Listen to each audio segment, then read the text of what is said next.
show you a quick and easy way to do a DIY hair mask with only 3 ingredients to give you smooth, shiny hair. As you can see, I've got really dry hair, so I'm keen to see how this goes.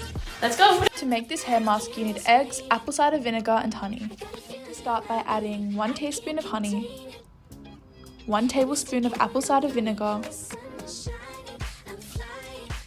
and 1 egg. You may double or triple this depending on your hair length and thickness. Once you've mixed all the ingredients, firstly apply it to your roots and then apply it to your ends. Once it's done, I wrap my hair in a towel and leave it for 45 minutes. Okay, so this is the end result, and as you can see, my hair is so shiny and glossy, especially compared to before. Happy, with a smile from cheek to cheek, and feeling fancy.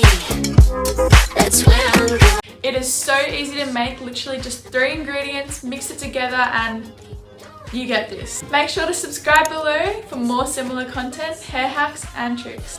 Bye for now!